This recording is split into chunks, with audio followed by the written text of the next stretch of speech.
বাদশা বুরহানুদ্দিন আউলিয়া বাংলাদেশের জমিনে যখন ইসলাম প্রচার আগমন করেছিলেন, বুরহানুদ্দিন আউলিয়ার একটা সন্তানও ছিলেন না। উনি আল্লাহর কাছে মানত করেছিলেন, দোয়া করেছিলেন, ও আল্লাহ, তুমি যদি আমার একটা সন্তান প্রদান করো তাইলে আমি তোমার রাস্তায় কোরবানি করব। আপনারা বলেন মানত করাটা কি ভালো জিনিস না খারাপ জিনিস?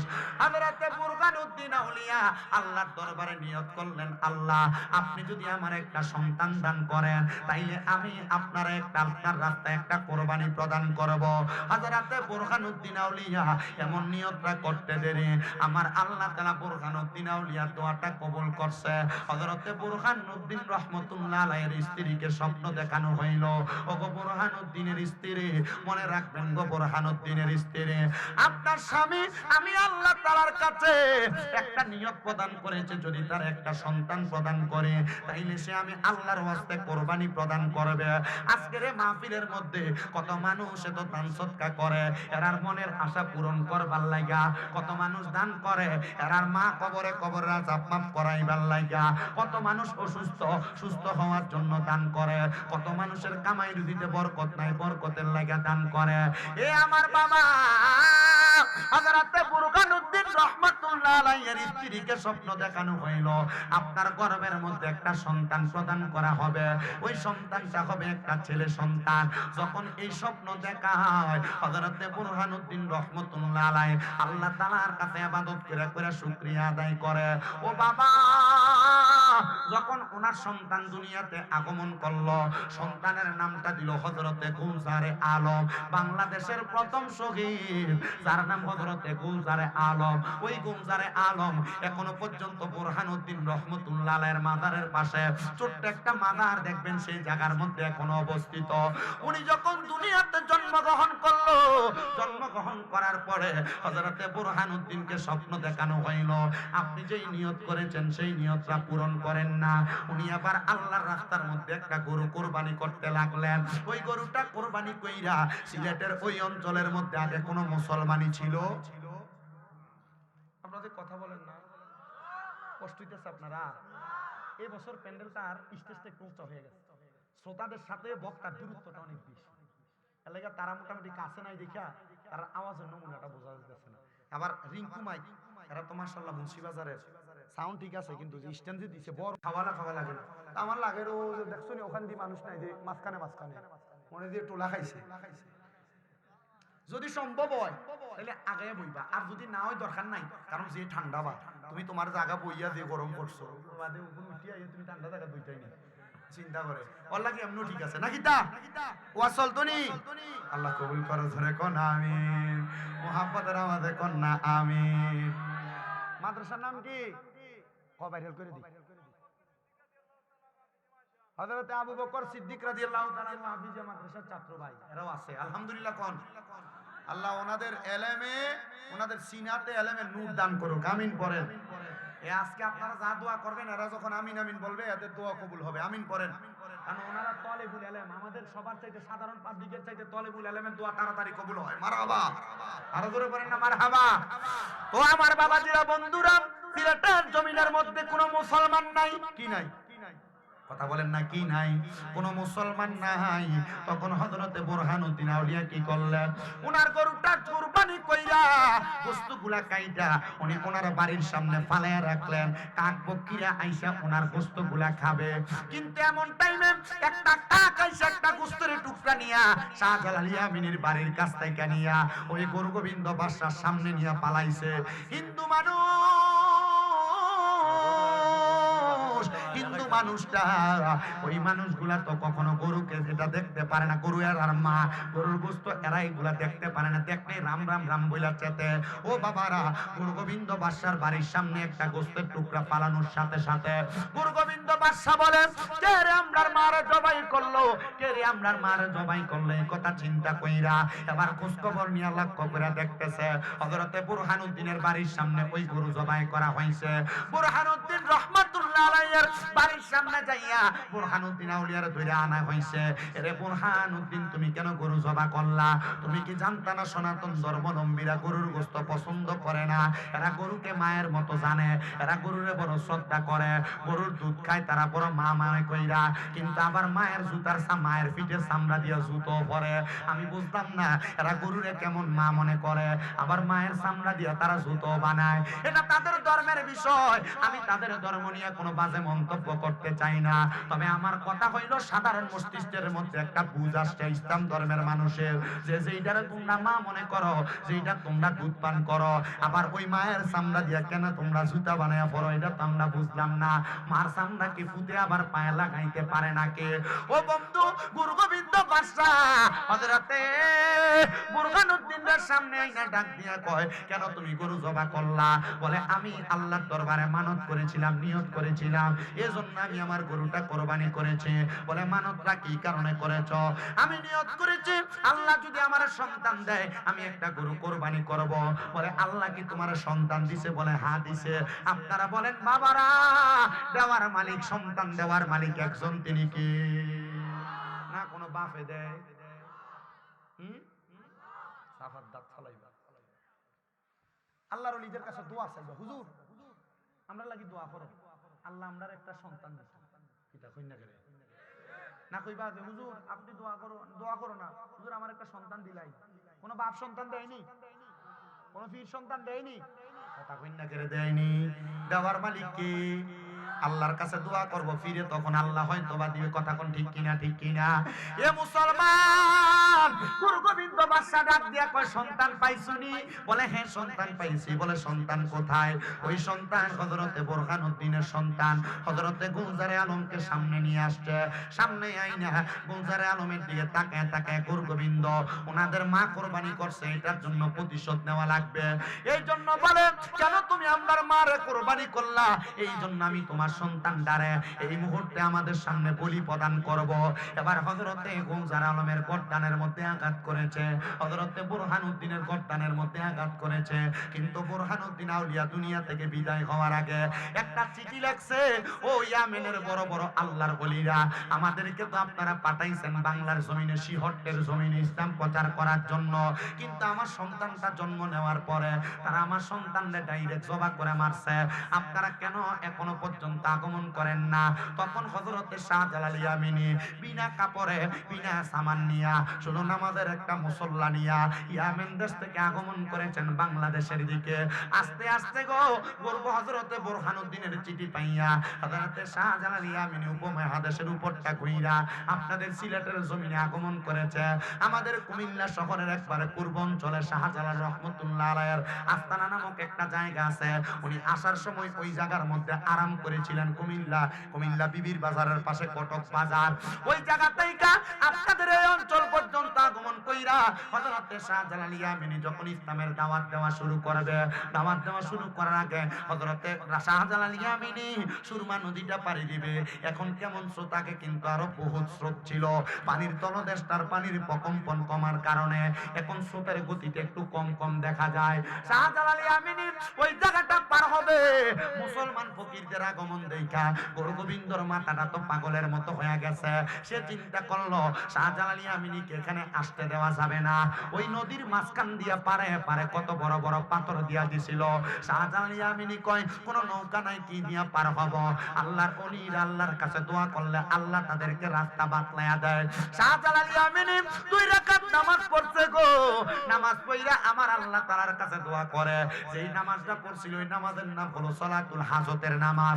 এ মুসলমান, যদি কখনো বিপদে পড়া যান, কোন বিপদের টেনশনের মধ্যে পড়া যান, তখন এই 2 রাকাত নামাজ পড়বেন, যে নামাজের নাম সালাতুল হাজতের নামাজ। বলে, হুজুর সালাতুল হাজতের নামাজটা কেমনে পড়ে? ইমাম সাহেবের কাছে এসে প্রশ্ন করবেন। সালাতুল হাজতের নামাজ অন্য কোন নামাজের মতো না। সালাতুল হাজতের নামাজ হলো আল্লাহু আকবার বলে নিয়ত বানবেন, সানা পড়বেন, আউযু বিল্লাহ বিসমিল্লাহর পরে সূরা ফাতিহা পড়বেন। প্রথম রাকাতে একটা সূরা মিলাইবেন, প্রথম রাকাত শেষ কইরা দ্বিতীয় রাকাতে সূরা ফাতিহা পড়বেন। সূরা ফাতিহার সাথে 3 বার 7 বার, 3 বার 5 বার, 7 বার, 10 বার, 11 বার পারলে 70 বার সূরা ইখলাস তেলাওয়াত করবেন, কইরা দ্বিতীয় রাকাতে রুকু সিজদা করবেন। কিন্তু সিজদার মধ্যে যাইয়া তিনবার সুবহান রাব্বিয়াল আলা বইলা আপনার মনে যত হাজত আছে, যত টেনশন আছে, যত বিপদের কথা আছে, সিজদার মধ্যে যে আল্লাহর কাছে হাজতগুলোর কথা বলবেন। ও বন্ধুরে, এই নামাজটার নাম সলাতুল হাজতের নামাজ। অনেকে বিদেশ যাইতে পারেন না, অনেকের অভাব অনটন ছাড়ে না, অনেকের বিপদ আপদ ছাড়ে না, অনেকের ব্যবসায় বরকত হয় না, অনেকের কোনো ভালো কাজে হাত দিলে কাজগুলা হয় না। আমি বলবো আপনার জন্য সলাতুল হাজত, আপনি সলাতুল হাজতের নামাজটা পড়েন রে বাবা। শাহজালাল ইয়ামিনী 2 রাকাত নামাজ পড়া আল্লাহর কাছে দোয়া করে, আল্লাহ ওই পারে কেমন করে পানি দিয়া যাব? আমরা তো ওই পারে পানি দিয়া যাওয়ার দরকার, যেই জায়গার মধ্যে বিধর্মী মানুষেরা ইসলাম ধর্মের প্রচার প্রসার করতে দেয় না, আমরা সেই জায়গার মধ্যে তাবলীগের দাওয়াত দিব। শাহজালাল ইয়ামিনীর কাছে একটা গায়েবী আওয়াজ আসছে, এ হযরত শাহজালাল ইয়ামিনী, আপনি আপনার নামাজের মুসল্লাটা সুরমা নদীর উপরে বিছায়া দেন না, এটার উপরে ভর করে আপনি এই নদীটা পাড়ি দেন। শাহজালাল ইয়ামিনী বলে, ওই সুরমা নদীর উপরে আমি আমার নামাজের মুসল্লাটা বিছায়া দিয়া আমি আল্লাহু আকবার জপতে জপতে, আমি লা ইলাহা ইল্লাল্লাহ জপতে জপতে সুরমা নদীটা পাড়ি দিয়া সামনের দিকে অগ্রসর হইলাম। যাওয়ার পরে ওই জায়গার মধ্যে আমাদেরকে ইসলামের দাওয়াত দিতে দিবে না, আমাদের সঙ্গে যুদ্ধ প্রচলন হইতেছে। আমরা আল্লাহু আকবার বলে পাথর দ্বারা যুদ্ধ করি, কিন্তু তারা আমাদের গায়ের দিকে তারা তীর বল্লম নিক্ষেপ করে। আমরা আল্লাহু আকবার বলে পাথর নিক্ষেপ করে সামনের দিকে যাইতে যাইতে শাহজালাল ইয়ামিনীর সঙ্গে যখন তারা যুদ্ধ করে পারে না, 360 আউলিয়ার সঙ্গে যখন তারা যুদ্ধ করে পারে না, তারা চিন্তা করলো শাহজালাল ইয়ামিনীর কেমনে থামানো যায়। তারা তো মুসলমান, মুসলমানের কয়েকটা আদবের বিষয় আছে। হযরত শাহজালাল ইয়ামিনীকে যুদ্ধ থামানোর জন্য গুরু গোবিন্দ বাদশা 10টা মহিলাকে শরীরের জামা কাপড় উলঙ্গ কইরা শাহজালাল ইয়ামিনী সহ 360 জন আউলিয়ার সামনে ছাইরা দিছে। 360 জন আউলিয়া, আল্লাহর ওলিরা উলঙ্গপনা পছন্দ করে না, আল্লাহর ওলিরা বেহায়াপনা পছন্দ করে না, আল্লাহর ওলিরা বেপরদা পছন্দ করে না, আল্লাহর ওলিরা কোনোদিন বেহায়াপনাকে সাপোর্ট করে না। কিন্তু আপনাদের এলাকার অনেক জায়গার মধ্যে দেখবেন, আছে কিনা জানি না, বিভিন্ন জায়গার মধ্যে পেছন দিয়া উরুস মুবারকের নাম দিয়া বিডিএতে না বাউল গান করা এমন বন্ডর বাবা আছে না না? কথা বলেন, আছে না নাই? এরা সুন্নি দাবি করে, এরা মুসলমান দাবি করে, যারা অলির পুরুষের নাম দিয়া তারা বেদি দিয়া গান বাজনা করে, যারা বাউল গান করে, এরা সুন্নি, এরা ভণ্ড, এদের সাথে সুন্নিদের কোনো সম্পর্ক নাই। এরা মহিলা দিয়া বাউল গান করে, আল্লাহর কসম কোন কোরআনে হাদিসের কোন জায়গার মধ্যে নাই, আল্লাহর কসম কোন আল্লাহর ওলি বইলা দিয়া যায় নাই। তোমরা আমাদের নাম দিয়া উরুস মুবারক কইরা তোমরা বাউল গান করো। যারা বাউল গান করে তারাও সুন্নি দাবি করে। এই জন্য আমরা বাতিল ফেরকার সবাইরে জানান করে দিতে চায়, যারা বাউল গান করে, যারা মহিলা দিয়ে শিল্পী আইনা মাজারে গান বাজনা করে, সুন্নিয়তের সঙ্গে এদের সঙ্গে কোনো সম্পর্ক নাই।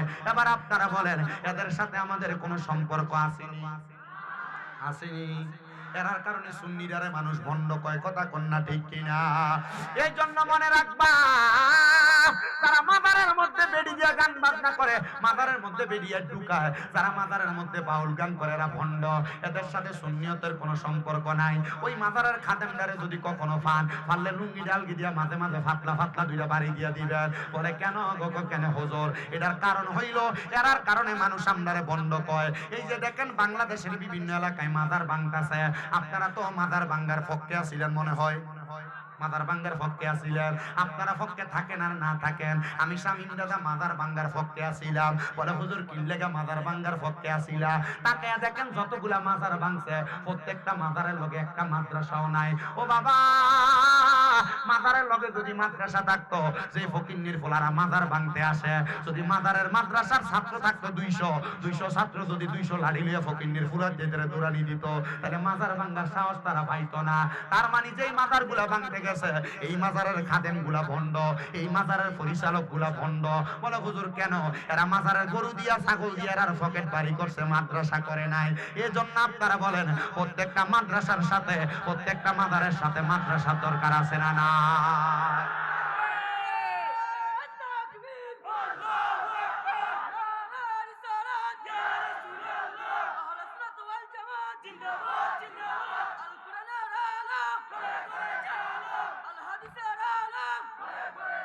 এবার এই জন্য আমি আজকে এই কমলগঞ্জের বক্সিডিলার জান্নাতের বাগান মাহফিল থেকে সোশ্যাল মিডিয়ার মাধ্যমে সানরাইজ ভিজুয়ালের আমার ভাই আছেন, আপনাদের মাধ্যমে সব মাজার ব্যবসায়ীদেরকে একটা এলান জারি করে দিতে চাই, আমি মাজারের পক্ষের মানুষ, তবে আমি ওই মাজারে দান করি যেই মাজারের সাথে মাদ্রাসা আছে। যেই মাজারের সাথে মাদ্রাসা নাই, এই মাজার বাতিল ফেন্সিরা ভাঙবে, এটাই নিশ্চিত।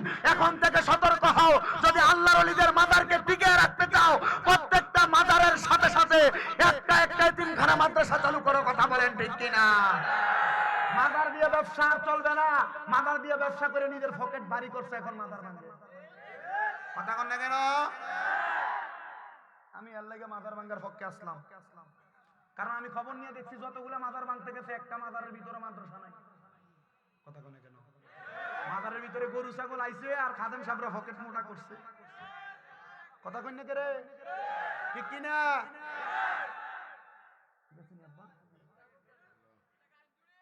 হিতাঞ্চুরি এর লাগি তো কইলাম, ও মাদারের খাদমরা যদি ফাও লুঙ্গি আলগি দিয়া পাতলা করে দিতে পারি দিতে। ঠিক আছে নি ভাই সাহেব? এরা আল্লাহর ওলির নাম দিয়ে ব্যবসা করে। সুন্নিয়তের মাঝে দুইটা দল, অগুবন্ড মাতে না, ঠিক নি? আল্লাহ কিসা ফিটান মারবো রে।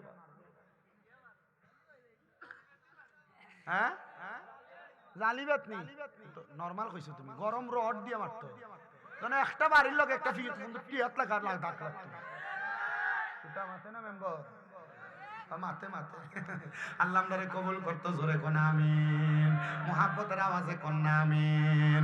এ মুসলমান, এ নবীর উম্মতের দল, আশিক রাসূল ভাই বাবারা, একটু গভীর মনোযোগ দিয়ে বয়ানটা শ্রবণ করার চেষ্টা করবেন। তো যেই কথার মধ্যে ছিলাম, আল্লাহর ওলিরা কখনো বন্ডামিরে সাপোর্ট, আস্তে বেশি, আল্লাহর ওলিরা কখনো বন্ডামিরে সাপোর্ট।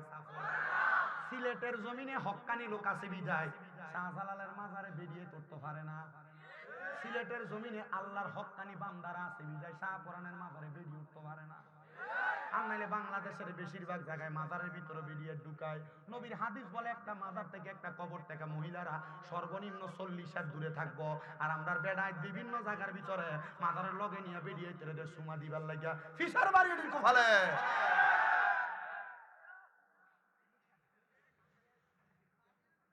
কষ্ট হয় আপনারা? হাতে মুখু খিতা কর জোরে খ লুচ্চা, হাতে মুখু খিতা লুচ্চা। ঠিক আছে নি? আমরা আল্লাহর ওলির পক্ষে, আমরা মাজারেরও পক্ষে। তবে যেই মাজারের লোকে মাদ্রাসা আছে, যে মাজারের খাদেম নিজের পকেট মোটা করে না, ও পয়সা দিয়ে এই তিনটারে চালায়। মাথা না ভাই, ঠিক কিনা? আল্লাহ আমরারে বোঝার তৌফিক দান করুন। জোরে বলেন আমিন। শাহজালাল ইয়ামিনী সহ 360 আউলিয়ার সামনে উলঙ্গ মহিলা ছেড়ে দিছে 10 জনকে। এই 10 জন মহিলা যখন সামনে আসতেছে, কেমনে যুদ্ধ করব, কেমনে যুদ্ধ করব রে? শাহজালাল ইয়ামিনী ডাক দিয়া কয়, আমরা তো উলঙ্গ মহিলাদের সামনে যাইতে পারবো না। এমন টাইমে হযরতে গেসুদারাস কাল্লাসা রহমত, নাম শুনেন নাই? কাল্লাসার নাম শুনেন নাই? গেসুদারাস কাল্লাসা রহমাতুল্লাহ আলাইহি, ওনার দেহটা কোন জায়গায় আছে এটা আপনারা কি বলতে পারেন? ওনার দেহটা কোথায় আছে? ওইখানে শুধু কেল্লা শহীদ, কেল্লাটা আহমদ গেসুদারাজের কেল্লাটা আছে, কিন্তু দেহটা কারো জবানে শুনছিলাম বাহুবলের দিকে কোথাও।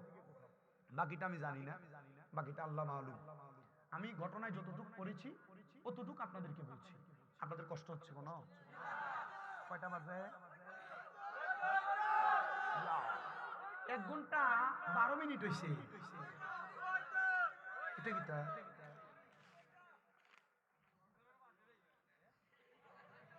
ও দেখো আমার পয়সা দিছে, দিয়া দেখছি আসসালামু আলাইকুম হুজুর, আলোচনার শেষে জিকিরা শান হইতো হইতো নি? আসেননি আপনারা? আচ্ছা ঠিক আছে, আচ্ছা আমার আগে আমি রাখি নাই।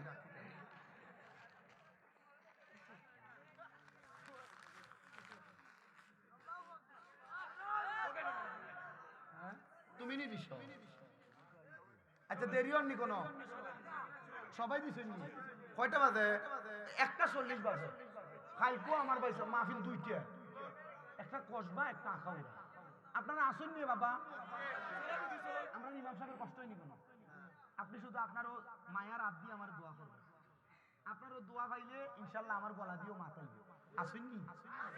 আল্লাহ কবুল করতে আমিন কো। আর জোরে কয় না আমিন। এ মুসলমান, ডাকায়াতে গেসুদার আজকে আল্লাহ শাহজালাল ইয়ামিনীর সামনে দাঁড়ায়া ডাক দিয়া কই হুজুর কেন যুদ্ধ করবেন না? যুদ্ধ আমি করব। বলে কেমনে করবা? দেখছনি উলঙ্গ মহিলারা সামনে আসতেছে, এদের দিকে তাকাইলে আমরার চোখের জিনা হবে। এ যুবক ভাইরা, এ মুরব্বি বাবারা, এ পর্দার অন্তরালের মা বোনেরা, এখন একটা মাসালার কথা আমি আপনাদেরকে বইলা দিয়া যায়। মনে করেন আপনারা হয়তো কোনো মহিলার সাথে কোনো পুরুষ মিলামিশা করলে জিনা হয় না, না না, কোনো মহিলার দিকে যদি কোনো পুরুষ তার চোখ দিয়া তাকায় তাইলে ওই পুরুষের চোখের জিনা হয়। কিসের জিনা? আপনি আপনার তালতো বইনারে ভালো করেছেন, তালতো বই বিয়াই বড় ভালো লাগে থাইতে তোমারে চাও যাইবো, চাও যাইবো। তুমি তোমার বাবির দিকে ওলা ওলা খান, যে সুন্দর বাবি মাতে না, দেখা যাইবো নি কথা মাতে না, দেখা যাইবো নি। আর তুমি যে তোমার বউ রেখো যে যাও না আমার ছোট ভাই, তোমারও তো ছোট ভাই, দো বাদ ভাইয়া জি না। আল্লাহ নবী বলছে একটা দেবর তার ভাবির জন্য কালসাপের মতো মৃত্যু সমতুল্য। কালসাপ কামড় দিলে যেমন মানুষ মারা যায়, একটা দেবর তার ভাবিরে দেখলে ওই মহিলা তেমন মারা যায়। এই মহিলার অবস্থা আর ঠিক থাকে না, এই মহিলা দাইয়ুসে রূপান্তরিত হয়ে যায়। এজন্য দেবর ভাবি গায়ে হলুদের অনুষ্ঠানে তিরিং বিরিং করে নাচা বন্ধ করতে হবে, বন্ধ করতে হবে। গায়ে হলুদের নামে ডিজে পার্টির কনসার্ট বেহায়াপনা বন্ধ করতে হবে, বন্ধ করতে হবে। ঠিক আছে নিগা? আল্লাহ বুঝার তৌফিক দান করুন, জোরে কোনা আমি। গায়ে হলুদের নামে দেবর ভাবির নাচানাচি চলে কি চলে না? এলাকার ভিতরে এমন বেহায়াপনা চলে কি চলে না? আবার এরা বলে এই বিয়ের মাধ্যমে যে সন্তান জন্ম নিবে সন্তান একটা আল্লাহওয়ালা সন্তান হইতো। তুমি গান বাজনা করে সন্তান জন্ম দিবা আর তোমার সন্তান আল্লাহওয়ালা হবে? জি না, এ সন্তান আল্লাহওয়ালা হবে না। এ সন্তান কারণ তুমি তোমার যে বউ বিয়ে করছো গান বাজনাওয়ালা বউ, এ বউ তোমার ফুলেতে ফুতের ফেটে রাখিয়া বেটি টিকটক করবো। কথা কন কিটা করবো? তো দেখবা এখন আর ওই ফুলারে আর ভাত খাবানি যায় না। মোবাইলে যদি টিকটক লাগে যে ফুলা ভাত খায়, ফুলা খান দে, টিকটক না লাগাই দিলে ফুলারে গান না লাগাই দিলে ফুলা আর খানা খায় না। আছে না নি ভাইসা? এ মা বোনেরা বড় সাবধান। বড় পীর গৌসে পাক আব্দুল কাদের জিলানী মায়ের গর্ভে ছিলেন, ওনার আম্মা জান 18 পারা কোরআন মুখস্থ তেলাওয়াত করেছেন, আর উনি ওনার মায়ের গর্ভ থেকে 18 পারা কোরআন মুখস্থ করে দুনিয়াকে। তো তুমি যদি তোমার সন্তানকে কোরআনওয়ালা বানাইতে চাও, সন্তান গর্ভে নিয়ে কোরআন পড়ো। আর ভিডিও হন ফেটে সন্তান আসলে লড়তে পারে না। আব্বা আসুন কে রে, আসুন সামনে আইয়েন না, একটু সামনে আইয়েন, লারা সারা খান না। আল্লাহ আমদারে কবুল করতে আমিন কর। আর মোহাব্বতে বলেন আমিন। এ দুনিয়ার মুসলমান, এ নবীর উম্মতের দল, এ আমার বকশী টিলার বাবারা, এ কমলগঞ্জের বাবারা, একটু অন্তরের কানটা লাগে শোনো। এবার হযরতে আহমদ গেসুদারাজ কয় হুজুর আপনি অনুমতি দিলে আমি যুদ্ধ করব। বলে যাও তোমার অনুমতি দিলাম। কেমনে তুমি যুদ্ধ করবা? তবে এই নারীর দিকে তুমি তাকাইতে পারবা না। হযরতে গেসুদারাজ কেল্লা শাহ রহমাতুল্লাহ আলাইহির চুলগুলা ছিল লম্বা বাবরি চুল। উনি ওনার চুলগুলার মধ্যে এমন ভাবে মুঠ কইরা ধইরা শাহজালাল ইয়ামিনীর কাছ থেকে একটা তরবারি নিয়া ওই তরবারি দ্বারা ওনার নিজের গর্দানটা নিজে কোপ দিয়ে আলাদা করে ফেলে দিছেন। ওই গর্দানটা আলাদা কইরা দিয়া আরে কাটা কল্লা একদিকে কইরা রইছে, আর পুরা কল্লা সারা দেহ দিয়া উনি ওনার তরবারি দ্বারা এক একটা কইরা কোপ দেয়, এক একটা কইরা উলঙ্গ মহিলা কোরবান হইয়া যায়, শেষ হইয়া যায়, ধ্বংস হইয়া যায়। যখন ধ্বংস হইয়া গেছে, এবার ইসলামের রাজ্যটা কায়েম হইয়া গেছে। ও বন্ধুরে, ও নবীর উম্মতের দল, ও আশিক রাসূল ভাই বাবারা, দেখছেন নি হযরতে শাহজালাল ইয়ামিনী বাংলাদেশে ইসলামটা এমনি এমনি আনে নাই, বড় কষ্ট করে রক্তের বিনিময় ইসলামটারে আইনা দিছে। আর আমরা ইসলামটারে একবারে সস্তা বানাইয়া ফালাইতেছি। আহমদ গেসুদারাজ কেল্লা শাহ রহমাতুল্লাহ আলাইহির ওই কেল্লাটা নদীতে ভাসতে ভাসতে যাইয়া ওই তিতাস নদীর মধ্যে যাইয়া একটা হিন্দু ব্যক্তি এই তিতাস নদীর মধ্যে জাল যখন বাইতেছে, জাল বাওয়ার সময় উনি জালটা টানার পর লক্ষ্য করে দেখে ওনার জানের মধ্যে একটা গর্দান কল্লা দেখা যাইতেছে। হিন্দু ব্যক্তির আগে মাছের ব্যবসা করত, এখন না মুসলমানও করে হিন্দুরও করে, কথা কন্যা ঠিক কিনা? ওই শাহজালাল হযরতে গেসুদারাজ কেল্লা শাহ রহমাতুল্লাহ আলাইহি যখন ওই জায়গার মধ্যে থাইকা ওনার কেল্লাটা যখন জালের মধ্যে উঠছে, হিন্দুটা ডাক দিয়ে কই জগতের মানুষ মানুষ। আমি তাকায়া তাকে দেখলাম ওই কল্লাটা কেমন জানি পটপট করে তার ঠোঁটটা লড়তেছে। আমি কানটা লাগাইয়া দেখলাম ঠোঁটের মধ্য থেকে আওয়াজ আসতেছে, লা ইলাহা ইল্লাল্লাহ মুহাম্মাদুর রাসূলুল্লাহ সাল্লাল্লাহু আলাইহি ওয়াসাল্লাম। জোরে পড়েন সুবহানাল্লাহ। ও বন্ধুরে, ওই কাটা কল্লাটা হিন্দু ব্যক্তিটা তুইলা নিয়া ওই জায়গার মধ্যে দাফন করছে। এই যে দেখেন এত খাদেম কেল্লা শহীদের দরবারের মধ্যে, এই খাদেম গুলার বংশধর পূর্বপুরুষরা হিন্দু ছিল, এরা খাদেমিয়তের দায়িত্ব পালন করে। কিন্তু ওই হিন্দু মাসওয়ালাটা, ওই কাল্লা বেটাটা হযরতে কেল্লা শহীদের জবানের সাথে জবান মিলে কালেমা পড়ছে। মনে রাখবেন, আপনার জীবন যদি আপনি শাহজালাল ইয়ামিনীর মতো বানাইতে চান, আপনি হবেন দুনিয়ার সবচাইতে ভালো ব্যক্তি। এই জন্য আশেক সুরে সুরে লিখতেছে, ওরে তিতাসে বাসিল রে কেল্লা, তিতাসে বাসিল ওরে জাল্লা গনের জালে উইটা, জাল্লা গনের জালে উইটা করম পুরা ছিল রে, কি মহিমা জানো কেল্লা রে। বলেন তিতাসে বাসিল রে কেল্লা, তিতাসে বাসিল ওরে জাল্লা গনের জালে উইটা, জাল্লা গনের জালে উইটা করম পুরা ছিল রে, কি মহিমা জানো কেল্লা রে। বন্ধুরা আমার, আপনাকে আমাকে কল্লা আলাদা করলে ঠোঁট দিয়ে কোনো কথা আসবে না, দেহ নিস্তেজ হয়ে যাবে। হযরতে গেসুদারাসের দেহটা যুদ্ধ করছে, গেসুদারাসের কল্লাটার মুখটা দিয়ে ঠোঁটটা দিয়ে কালেমা পড়ছে। এমন কালেমাওয়ালা মুখ যদি তুমি বানাইতে চাও, এমন কালেমাওয়ালা দেহ যদি তুমি বানাইতে চাও, তুমি দুনিয়াতে সবচাইতে ভালো মানুষ হওয়া লাগবে। হুজুর, ভালো মানুষটাকে, তার পরিচয়টাকে আল্লাহ তাআলা কোরআনুল কারীমে বলতেছে, ইন্নাল্লাযীনা আমানু ওয়া আমিলুস সলিহাতি উলাইকা হুম খায়রুল বারিয়া। নিশ্চয় যারা ঈমান আনে, নেক আমল করে, এরাই হইল দুনিয়ার উত্তম মানুষ, সবচাইতে ভালো মানুষ। এ মুসলমান, আপনার ঈমান আছে কিনা আপনি নিজেরে প্রশ্ন করেন। আমি কেন আপনারা বলবো, আপনি বাড়িতে যাওয়ার পর আপনার ডান হাতের তালুটা, আপনার ডান গালের দুইটা পাওকে মিমের মতো বাঁকা কইরা আপনি আপনার বিবেকটারে প্রশ্ন করবেন। মনে রাখবেন, এমন পাক্কা ঈমান যদি আপনার থাকে, পাক্কা আমল যদি আপনার থাকে, ওই কবরের মধ্যে যাওয়ার আগে আজরাইল আপনার রূহটা নিতে কষ্ট হয়ে যাবে। আল্লাহর নবী কয়, কেমন কষ্ট জানো, কেমন কষ্ট জানো? ইয়া রাসূলুল্লাহ, কেমন কষ্ট? কয়, যদি তুমি ঈমানদার হও, যদি তুমি নামাজি হও, যদি তুমি নেককার হও, যদি তুমি আমলওয়ালা হও, তাইলে আজরাইল আইসা তোমার বুকের মধ্যে হাত দিব, বুকের মধ্য থেকে জবাব দিবে, এ আজরাইল বুক দিয়া রূহ বাহির করতে পারবা না, কারণ বান্দার বুকের মধ্যে আল্লাহ নবীর ভালোবাসা আছে। এ পর্দার অন্তরালের মা আম্মু জিরা গো, মনোযোগ দিয়া শোনো, যদি তুমি ঈমান আমল ঠিক রাখো, 5 ওয়াক্ত নামাজ পড়ো, আজরাইল আইসা তোমার মুখের মধ্যে হাত দিবে রূহ কবজ করার জন্য, তোমার রূহ কবজ করতে পারবে না, কারণ তোমার কপালের মধ্য থেকে আওয়াজ আসবে, আজরাইল বান্দা তো 5 ওয়াক্ত নামাজ পড়েছে, নামাজের সেজদার মধ্যে যাইয়া সুবহানা রাব্বিয়াল আলা বইলা আমার আল্লাহ তাআলার একাত্মবাদের প্রশংসা করেছে। জবান খুলে বলেন সুবহানাল্লাহ। এ মুসলমান, এ নবীর উম্মতের দলেরা, এই বান্দার যখন মুখ দিয়ে রূহ কবজ করা যাবে না, আজরাইল যে বান্দার ডান দিকে হামলা করবে, ডান দিক দিয়ে বাধা দিবে। এই আজরাইল, আমরা তো হইলাম বান্দার ডান দিক দিয়ে তার মা বাবার খেদমত, বান্দার রূহ কবজ করতে পারবা না। বলে কেন কেন কেন?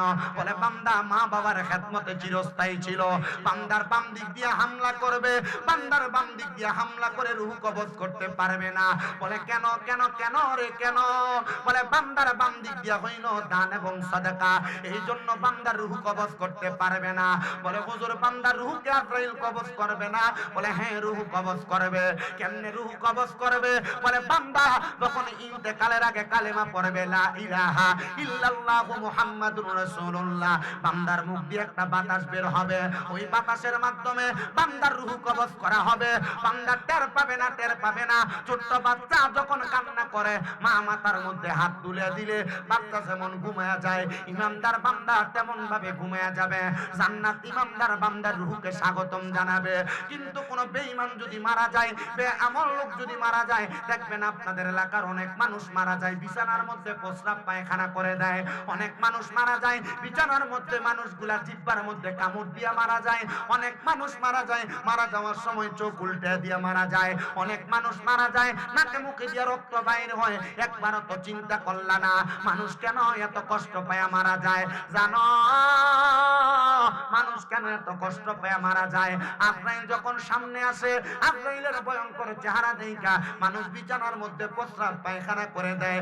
আজরাইল সামনে আসলে আজরাইলের সঙ্গে কথা বলার চেষ্টা করে, আমার আর একটু সময় দাও। তখন বান্দার দুই চোয়ালের মাঝখানে জিহ্বাটা আটকে যায়। বান্দা আজরাইলকে চোখের ইশারা দিয়ে বোঝানোর চেষ্টা করে, তখন বান্দার চোখটা উল্টে যায়। আজরাইল যখন বান্দার বুকের মধ্যে থাবা দেয় রূহ কবজ করার জন্য, তখন বুকের মধ্য থেকে এই বান্দাটা চাপটা সহ্য করতে না পাইরা বান্দার গায়ের সাহারকগুলা টাস টাস করে চিরে যায়, হাতের রগগুলা চিরে যায়, পায়ের রগগুলা চিরে যায়, রক্ত চলাচল করতে পারে না, বান্দার নাকে মুখে দিয়ে রক্ত বের হয়ে যায়। এই আমার বকশি টিলার বাবা, এ বকশি টিলার আম্মুজিরা, এ প্রবাসী ভাইয়েরা, দেশ বিদেশ থেকে দেখনেওয়ালা ভাই বাবারা, মনে রাখবা যদি দুনিয়ার জমিন থেকে ঈমান নিয়ে ইন্তেকাল করতে চাও তাইলে তিনটা কাজ করবা। ওয়াবুদুল্লাহ, আল্লাহর ইবাদতটা বেশি বেশি করে করবা। ওয়ালা তুশরিকু বিহি শাইআ, আল্লাহর সঙ্গে শিরিক করবা না। আল্লাহ ছাড়া কারোর কাছে মাথা অবনত করবা না। আল্লাহ ছাড়া কারোর কাছে কোনো কিছু চাইবা না। আর ওয়াবিল ওয়ালিদাইনি ইহসানা, আম্মা আব্বার প্রতি ইহসান করবা।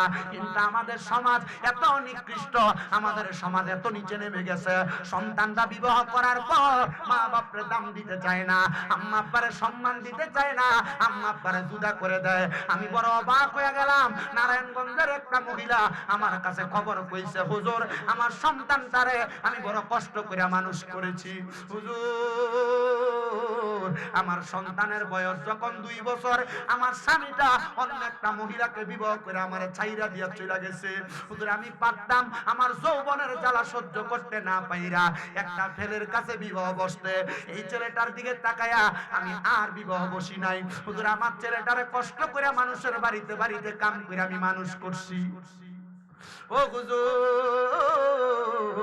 আমি কষ্ট করে মানুষ করার পর যখন ছেলেটার 22 বছর বয়স, স্কুল থেকে কলেজের মধ্যে গেছে, আমার ছেলেটা আমারে কয় পড়ালেখা করতে ভালো লাগে না, সে নাকি কাজ করবে, গার্মেন্টসে চলে গেছে হুজুর। 3 মাসের মাথায় একটা মাইয়ার সঙ্গে বৈধ সম্পর্ক কইরা আমার ছেলে বিবাহ করেছে হুজুর গো। আমার ছেলেটা আমার কাছে বলে নাই, 5 মাসের মাথায় এসে আমি মার কাছে বলতেছে, মা আপনারা না জানে আমি তো বিয়া কইরা ফেলাইছি। আমি কইলাম, পুত্রে তুই আমার একটা মাত্র পুত, তোর স্ত্রীকে আমার বাড়িতে আনবি, এটা ভালো কথা নিয়ে আয়। সন্তান নাকি ওই স্ত্রীটাকে বাড়িতে আনছে, কিন্তু স্ত্রীটা 2 মাস এই বাড়িতে থাকার পর বাবার বাড়িতে গেছে, এরপর থেকে আর বাড়িতে আসে না। সন্তান মাঝে মাঝে মারে দেখতে আসে, মা ডাক দিয়া কয়, কিরে বউ কেন আসে না? ওই সন্তান ডাক দিয়ে কয়, মা আপনার বউ বলেছে যদি তারে আমি আর আপনার বাড়িতে আনতে বলি সে আমার নারী নির্যাতনের মামলা দিয়া জেল খাটাইবো। মা গো এই জন্য আনি না। মা কই ঠিক আছে তারে তার মতো থাকতে দে। এবার কিছুদিন পরে ওই সন্তান আর মারে দেখতে আসে না। মা ডাক দিয়া কয়, হুজুর 2-3 মাস পরে আমার ছেলেটারে আমি চাষারা বাজারে দেখছি, দেখার পরে আমি ডাক দিলাম, ছেলে আমার সঙ্গে কথা বলতে চাইছে, তার বউয়ের চোখ বুড়ানি দেইখা সে আমার কাছ থেকে চইলা গেছে। আসরের পরে দিয়া আমার ভূতে বাড়িতে আইসা আমার পায়ের মধ্যে ধরে পড়ে রইছে। আমার ডাক দিয়া কয়, মা আমি আপনার কাছে আসতে পারি না, আপনার সঙ্গে দেখা করতে পারি না, কারণটা কি জানেননি? আমার বউ বলছে আমি যদি আপনার কাছে আসি, আপনার সঙ্গে দেখা সাক্ষাৎ করি, আমার বউ নাকি আমার মামলা দিয়ে জেল খাটাইবো, এই জন্য না গো আমি আপনার কাছে আসি না। এই মাটা ডাক দিয়া কই, হুজুর আমি আমার সন্তানদারে কইছি, পুত্রে আমি তো তোর কামাই খাইতে চাই না, আমি নিজে যতদিন পর্যন্ত তুই পুতের কামাই না খাইয়া তোরে মানুষ করছি আমার কামাই দিয়া, তুই আমার বাড়িতে থাকবি, আমি মা তোর কাছে টাকা চাই না, আমি সকালে একবার তোরে দেখতে চাই, বিকালে একবার তোরে দেখতে চাই। এই আমার বকশী টিলার বাবা, আসলেই তোমার মা বাপ তোমার কাছে টাকা চায় না, তোমার মা বাপ তোমার কাছে সম্পদ চায় না। মা বাপ চায় সন্তান মা বাবার সাথে সুন্দর একটা ব্যবহার করবে, আচরণ করবে।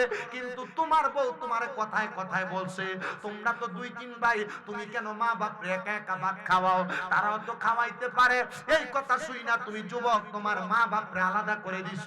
মা বাপ এক সপ্তাহে এই ঘরে ভাত খায়, আরেক সপ্তাহে এই ঘরে ভাত খায়, আরেক সপ্তাহে ওই ঘরে ভাত খায়। মা বাপের খানা নিয়ে এলাকার মধ্যে মেল দরবার করা লাগে। সন্তান রে কেউ যদি এমন মা বাপরে জুদা করে দিয়া থাকো, যাও তুমি মাহফিল থেকে চলে যাও। বলে কেন? পুরা সিলেট বিভাগের বড় আলেম দিয়া ওয়াজ করাইবা আর মা বাপরে বাদ দিতা না, আম্মা আব্বারে ধমক দিবা, এই ওয়াজ দিয়া কোনো লাভ হবে না। বলে হুজুর কেন? মনে রাখবা আল্লাহ তাআলার পেয়ারা হাবিব বলে সাকাতুর রাব্বি ফি সাকাতিল ওয়ালিদাইন, আম্মা আব্বার অসন্তুষ্টিতে আমার আল্লাহ অসন্তুষ্ট হয়ে যায়। কত মা বাবা বাড়ির মধ্যে রাত্রবেলা চোখের পানি ফালায়া ফালায়া কান্দে, তারা সন্তান তারারে বাদ দেয় না, তারা সন্তান তারার সঙ্গে সুন্দর ব্যবহার করে না। মনে রাখবারে আমার বকশী টিলার বাবারা, মনে রাখবারে আমার বকশী টিলার যুবকের দলেরা, কেউ যদি এমন মা বাপরে বাদ না দিয়া থাকো, দাও তোমার পাগুলো আমার সামনে দাও, আমি শামীম রাজা জিব্বা দিয়া তোমার পাগুলা পরিষ্কার করে দিব। তবুও ওয়াদা করবা এখান থেকে বাড়িতে যাইয়া মা বাবার পাগুলার মধ্যে ধরবা, ধরে বলবা মা ও আব্বা জান, আল্লাহর রাস্তায় আমি সন্তানকে maaf করে দেন। যতক্ষণ পর্যন্ত তোমার মা বাপ মুখ দিয়া বলছে তোমারে maaf করে দিছি, ততক্ষণ পর্যন্ত মা বাবার পাও তুমি ছাড়বা না। বলে হুজুর কেন? মনে রাখবা আম্মা আব্বা খুশি হইলে আল্লাহ খুশি হবে। এদেরকে নারাজ রাইখা মক্কা মদিনা যাইবা হজ করবার লাগা কাম হবে না। আল্লাহর নবী কয় রাদার রাব্বি ফি রিদাল ওয়ালিদাইন, আম্মা আব্বার সন্তুষ্টিতে আমার আল্লাহ সন্তুষ্ট। অনেকে চিন্তা করে হুজুর বাড়িতে যাইয়া মাপ চাইবো দূরের কথা, আমি তো 2 ঈদের সময় মা বাবার পা ছুঁয়া সালামি করি না। আমি বলবো বাবা শুধু সালাম করা না, সালাম করা না, মাঝে মাঝে সুযোগ পাইলে আম্মা আব্বার পায়ের মধ্যে চুমা দিবা। আমি শামীম রাজা এই সম্মান পাওয়ার যোগ্য না, এই যোগ্যতা পাওয়ার যোগ্য না। আল্লাহ তাআলা আমার মা বাবার খেদমতের বরকতে আমার দুনিয়ার জমিনের মধ্যে এই সম্মান এই ইজ্জত প্রদান করেছে। তোমাদের দুয়ার বরকতে কুমিল্লাতে আমার 6টা মাদ্রাসায় এখনো 1170 জন পোলাপান পড়ালেখা করে। আমি তোমার কাছে বলতে চাই আমার এলেমের কোনো জোর নাই, মাত্র কামেল প্রথম বর্ষে পড়ি কুমিল্লা ইউনিভার্সিটিতে বাংলায় অনার্সের ফাইনাল ইয়ারে পড়ালেখা।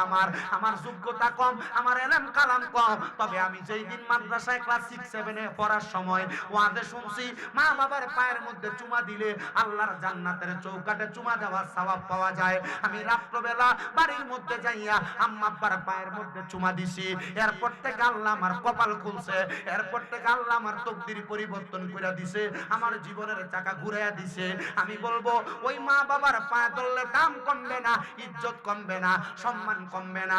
আজকের এই চিতলিয়া বকশী টিলার মাহফিল কবুল হবে কি হবে না এটার গ্যারান্টি কেউ দিতে পারবে না। আমি শামীম রাজা একটা গ্যারান্টি দিয়া যাই, যখন দেখবা আগামীকালকে বকশী টিলার দোকানে বইসা বইসা এলাকার মুরব্বীরা বলে হ্যাঁ শামীম রাজার ওয়াজ শুই না, আমার পুতে বাড়িতে এসে আমি বাপের পায়ে ধরে মাপ চাইছে, মনে করবা মাহফিল কবুল হয়ে গেছে। অনেকে চিন্তা করে হুজুর যারা দুনিয়ার জমিনের মধ্যে অন্যায় করছে তারা না মা বাবার পায়ে ধরে মাপ চাইবো। আমি বলবো অন্যায় করো আর না করো, মনে রাখবা মা বাবার পা ধরলে সন্তানের দাম কমে না, ইজ্জত কমে না, সম্মান কমে না। আম্মা আব্বার পায়ে ধরে মাপ চাইবা, যতক্ষণ পর্যন্ত মা বাপ বলছে মাপ করে দিছি ততক্ষণ পর্যন্ত আম্মা আব্বার পাও ছাড়বা না। অনেকে চিন্তা করতে পারে হুজুর যাদের বাড়িতে আব্বা আছে তারা বাড়িতে যাইয়া বাবার পায়ে ধরে মাপ চাইবো, আমার তো আব্বা নাই আমি কার পায়ে ধরে মাপ চাইবো? আমি বলবো সন্তান চিন্তা করবা না, দোয়া করবা। অনেকে চিন্তা করে হুজুর যাদের বাড়িতে মা নাই তারা বাড়িতে যাইয়া মার পায়ে ধরে মাপ চাইবো, আমার তো মা নাই আমি কার পায়ে ধরে মাপ চাইবো? আমি বলবো সন্তান একটু পরে আখিরি মুনাজাত হয়ে যাবে, রব্বির হামহুমা কামা রব্বায়ানি রাব্বায়ানি সগীরা ওয়া কুর রাব্বিরহামহুমা কামা রাব্বায়ানি সগীরা বইলা আল্লাহর দরবারে দোয়া করবা।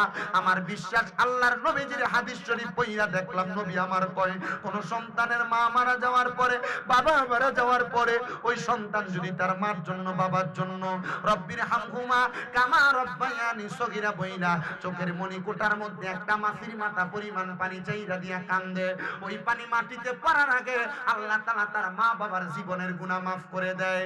এই জন্য যুবক, এই জন্য মুরব্বী বাবারা ওই আম্মা আব্বার জন্য দোয়া করবা আর মনে মনে নিয়ত করবা আল্লাহ মা যদি বাইচা থাকতো চেহারা দিয়ে তাকাইলে তো মক্কা মদিনা যাওয়ার সওয়াব পাইতাম। আশেক বলে বাবাকে তোমরা কাবা জানিও, মদিনা জানিও, মাকে যদি গো তারা বেঁচে থাকে। ওই আমি সেবি নাই, সেবিতে পারি নাই, সেবিও আমার উম্মত, সেবিও আমার উম্মত। বাবার মুখেতে মায়ের মুখেতে যে তুলে দেয় খানা, রাজি থাকে রাব্বানা। নবী বলে আমি করি নাই, করিতে পারি নাই পিতা মাতার খেদমত, করিও আমার উম্মত। এ সন্তান আম্মা আব্বা বড় কষ্ট করে তোমারে মানুষের মতো মানুষ করে দিছে, তোমারে লাখ লাখ টাকার বাড়ি দিয়া গেছে, সম্পদ দিয়া গেছে, জায়গা জমি দিয়া গেছে। ওই মা বাপ যদি বাইচা থাকতো, যদি তুমি প্রতি মাসে আম্মা আব্বারে 1000 টাকার ফল কিনা খাওয়াইতা, 12 মাসে 12,000 টাকা মা বাবার পেছনে খরচ হইয়া যাইতো। মা বাপ যেই বাড়ি দিয়া গেছে, যেই জায়গা সম্পদ দিয়া গেছে, যদি এগুলাতে ভাড়া থাকতা প্রতি মাসে 5,000 টাকা করে ভাড়া দিতা, 12 মাসে 60,000 টাকা ভাড়া দেওয়া লাগতো। আসুনি একটা সন্তান বলে হুজুর আমার মা বাপ থাকলে মা বাপরে খাওয়াইতাম, মুনাজাতের আগে আমার মা বাবার জন্য দোয়া করবেন, আমি মাহফিলে আগামী বছর 20,000 টাকা আমার মা বাবার জন্য দোয়া চাইয়া দান করব। বাকি কোনো কালেকশন না, বাকি লেখাই দেয় না, দরকার নাই। বলে হুজুর আমি 10,000, আচ্ছা যা নগদ যেটা হয় আলহামদুলিল্লাহ। 1,000 করে কয়েকজন মানুষ, 2,000 করে কয়েকজন মানুষ নগদ দান করবেন, 500 করে কয়েকজন মানুষ নগদ দান করবেন। একটু তাড়াতাড়ি আপনার দানের টাকাটা নিয়ে আসবেন, আপনাদের জন্য আমি দোয়া করব। 1,000, 2,000, 500 করে নগদ নগদ দান করবেন। বাকির নাম ফাঁকি, বাকি লেখাইলে পরে দিতে চায় না। আমি একটা শান গাইতেছি, এর মধ্যে আপনি আপনার টাকাটা নিয়ে এসে আপনার নামটা বলবেন, আপনার জন্য দোয়া করব। একটু কষ্ট করে আপনি 1,000, 2,000 কে কে দিবেন একটু তাড়াতাড়ি নিয়ে আসেন, 500 কে কে দিবেন তাড়াতাড়ি নিয়ে আসেন। আমার মরণের কতদিন বাকি আমি জানিলাম না গো আল্লাহ, মরণের কতদিন বাকি, আমার মরণের কতদিন বাকি আমি জানিলাম না গো আল্লাহ, মরণের কতদিন বাকি। আর আজরাইল আসিয়া যখন হস্তে দিবা ধরি, তখন আমার মনাবাই করবে লুকাচুরি আমি জানিলাম না গো আল্লাহ, মরণের কতদিন বাকি। মারহাবা মারহাবা। বর্তমান মেম্বার আবুল হোসেন সাহেব নগদ দান করলেন 1,000 টাকা। আল্লাহ কবুল করো, মঞ্জুর করো, বংশের কবর আযাব মাফ করো, কামাই দিতে বরকত দাও, হায়াতে বরকত দাও, মনের নেক নেক আশাগুলো পূরণ করো। 500, 1,000 করে নগদ নগদ দান করবেন, কয়েকজন দিবেন। আর আপনারা যারা আছেন আপনারা সবাই কোন আমরা কার বান্দা? সন্দেহ আছে নাকি? আপনারা আসতে বললেন, বলেন কার বান্দা? মহাব্বতে পেছনে তারা বলেন কার বান্দা? এই বলেন কুল হু আল্লাহু। আল্লাহ কয়জন? হাত তোলেন সবাই, সাক্ষী দেন। আল্লাহ আল্লাহ আল্লাহ আল্লাহ আল্লাহ আল্লাহ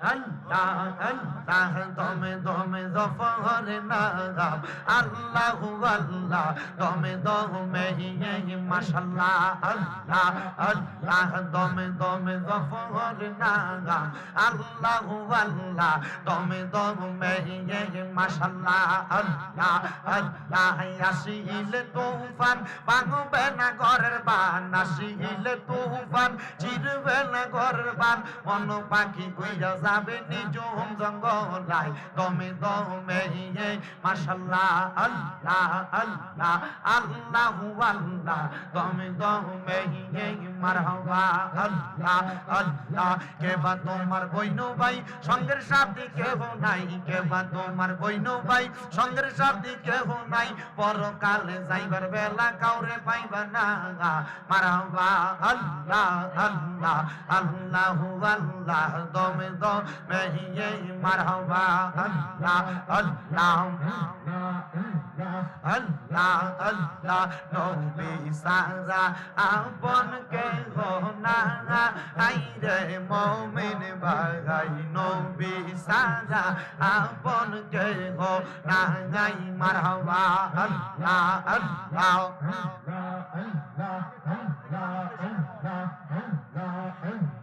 আল্লাহ আল্লাহ রাহমাতাল লিল আলামিন আপনি উম্মতের জাবিন গুনাহগার উম্মতের আপন জামান উম্মতের লাগিয়া সাজদায় থাকবেন পড়িয়া উম্মত সারা কিছু বুঝেন না হাইরে মুমিন ভাই নবী সারা আপন কেহ নাই মারহাবা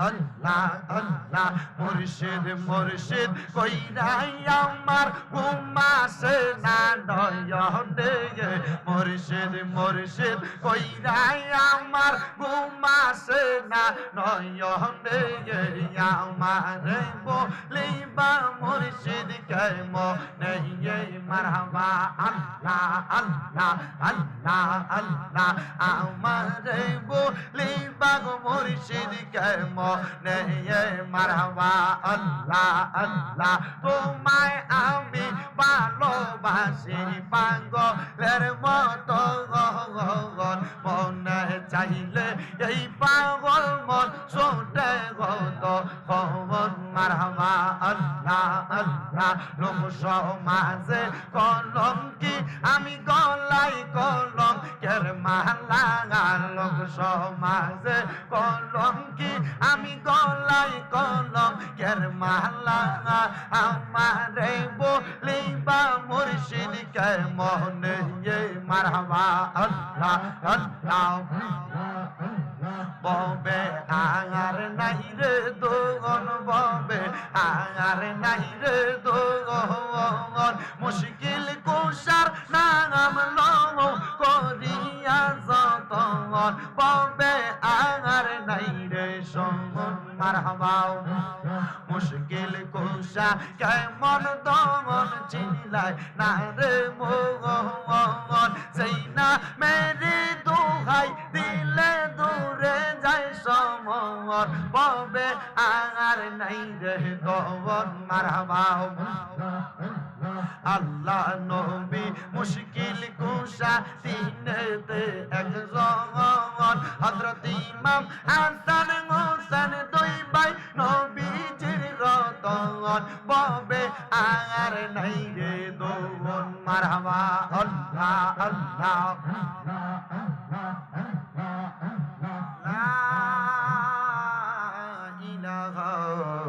ইল্লাল্লাহু মুহাম্মাদুর রাসূলুল্লাহ সাল্লাল্লাহু আলাইহি ওয়াসাল্লাম আল্লাহুম্মা আমিন আল্লাহুম্মা আমিন আলহামদুলিল্লাহি রাব্বিল আলামিন আসসালাতু ওয়াসসালামু আলা রাসূলিহিল কারীম ربنا ظلمنا أنفسنا وإن لم تغفر لنا وترحمنا لنكونن من الخاسرين মাবুদ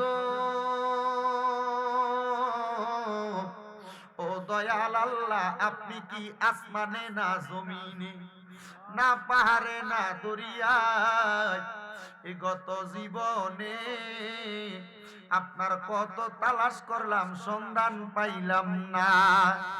আল্লাহ বহু সন্ধানের পরে এই চিতলিয়া বক্সিটিলা জামে মসজিদের উদ্যোগে বাৎসরিক ইসলামী সুন্নি মুখা সম্মেলনের ইন্তেজাম কইরা আমার সঙ্গে এই মসজিদের সম্মানিত খতিবে মুকাররম আলহাজ কারি আব্দুল মুকিত সাহেব হুজুর কেবলা সহ এলাকার উলামায়ে কেরাম, হুফাজে কোরআন, তালেবুল ইলম সহ দাড়ি পাকা মুরব্বি বাবারা, যুবক নওজোয়ান ভাইয়েরা, ছোট্ট ছোট্ট মাসুম বাচ্চারা, পর্দার অন্তরালের আমার মা বোনেরা, বিশেষ করে সোশ্যাল মিডিয়ার মাধ্যমে দেশ বিদেশ থেকে দেখনেওয়ালা প্রবাসী ভাই বাবারা, মা বোনেরা, যারা যারা মুনাজাতের মধ্যে হাত বাড়ায়, আল্লাহ প্রত্যেকের দোয়া কবুল আর মঞ্জুর কইরা নাও।